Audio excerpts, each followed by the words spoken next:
Hi friends, welcome back to our channel. ఎలా ఉన్నారు friends? అందరూ బాగున్నారా ఫ్రెండ్స్? నేనైతే బాగున్నాను, మీరు కూడా బాగుండాలని అయితే కోరుకుంటున్నాను. ఇక్కడ కాలీఫ్లవర్ కర్రీ చేస్తున్నానండి, చాలా సింపుల్గా టేస్టీగా. ఇక్కడ నేనైతే ఒక కాలీఫ్లవర్ తీసుకున్నాను. దాన్ని అయితే ఒక 3-4 టైమ్స్ అయితే నీట్గా క్లీన్ చేసేసుకోవాలండి మనం. తర్వాత దీంట్లోనూ ఒక గ్లాసు వాటర్ వేసి కొంచెం ఒక హాఫ్ స్పూన్ పసుపు వేసి బాయిల్ చేసుకోవాలండి. అంటే దీంట్లో ఏమన్నా గ్రీన్ కలర్ పురుగులు అలాంటివి ఉంటాయి కదా ఫ్రెండ్స్, అందుకని బాయిల్ చేసి కర్రీ చేసుకుంటే మనకి బెటర్. అందుకని నేను ఇక్కడ బాయిల్ చేసి కర్రీ అనేది ప్రిపేర్ చేస్తున్నాను.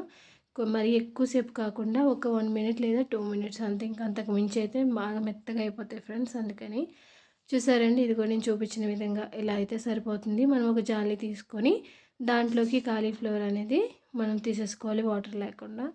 దీనికోసం అయితే నేను ఒక ముగ్గురు టమాటాలు 2, ఒక పెద్ద ఆనియన్ 1, 2 పచ్చిమిర్చి తీసుకున్నాను. మనకి గ్రేవీ ముగ్గురు టమాటాలు వేసుకోవడం వల్ల మనకి గ్రేవీ అనేది వస్తుంది ఫ్రెండ్స్. ఇక్కడ ఆయిల్ అనేది వేసాను, ఆయిల్ కొంచెం ఎక్కువగానే వేసానండి.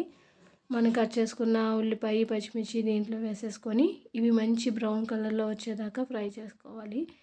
కర్రీకి సరిపడా ఉప్పు పసుపు వేసానండి. అది కూడా మనకి ఉల్లిపాయ అనేది కొంచెం త్వరగా మగ్గడం కోసం నేను అయితే ముందుగానే వేసేసుకున్నాను. ఇక్కడ మనకి ఇంకా ఉల్లిపాయ కొంచెం ఫ్రై అవ్వాల్సి ఉంది. చూసారండి, ఉల్లిపాయ అనేది మంచి బ్రౌన్ కలర్లో వచ్చింది. ఇలా సరిపోతుందండి. తర్వాత మనం కట్ చేసుకున్న టమాటా ముక్కలు నేను కొంచెం పెద్ద సైజే కట్ చేశానండి. మీరు కావాలితే టమాటాని చిన్న చిన్న ముక్కల కింద కోసుకోవడము, లేకపోతే మిక్సీ పట్టేసి వేయచ్చు, ఎలా అయినా చేయొచ్చండి. కానీ నేనైతే టమాటా ముక్కల కింద కట్ చేసే వేసాను. మనకి ఇలా కూడా గ్రేవీ అనేది చాలా బాగా వస్తుందండి. ఈ కర్రీకి టమాటా ఎక్కువ తీసుకుంటే మనకి గ్రేవీ వస్తుంది, టేస్ట్ కూడా చాలా బాగుంటుందండి. టమాటా అనేది చూసారండి చక్కగా కుక్ అయిపోయింది ఆయిల్లోను. తర్వాత మనం ఆల్రెడీ బాయిల్ చేసుకున్న కాలీఫ్లవర్ ఉంది కదండి, దాన్ని కూడా దీంట్లో వేసేసుకోవాలి. వేసేసుకున్న తర్వాత మనం ఒకసారి అయితే కలుపుకోవాలండి. ఎందుకంటే ఆయిల్లోనూ మనకి కాలీఫ్లవర్ అనేది కూడా కొద్దిసేపు మగ్గాలి కాబట్టి ఇక్కడ మనకి కొద్దిసేపు మగ్గేంత వరకు కూడా మనం మూత పెట్టేసుకోవాలి.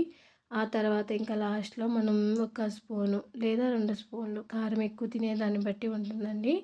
నేనైతే ఇక్కడ ఒక స్పూన్నర అయితే వేసాను.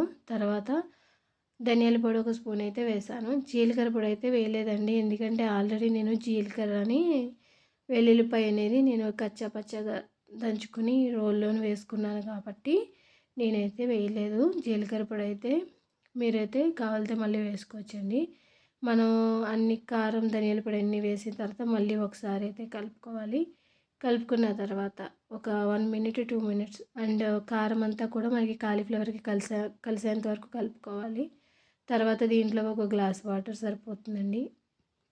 ఒక గ్లాస్ వాటర్ అయితే సరిపోతుంది ఫ్రెండ్స్, ఎందుకంటే మరి మెత్తగా అయిపోతుందండి కాలీఫ్లవర్. అందుకని ఫైనలీ లాస్ట్లో కొంచెం కొత్తిమీర యాడ్ చేసుకొని ఒక 5 మినిట్స్ కర్రీ అనేది మనకి ప్రిపేర్ అయిపోతుంది. చూసారండి, చాలా టేస్టీగా గ్రేవీ తోటి చాలా బాగా వచ్చింది. మనకి రోటీలోకి కానీ వేడి వేడి రైస్లోకి కానీ చాలా బాగుంటుంది.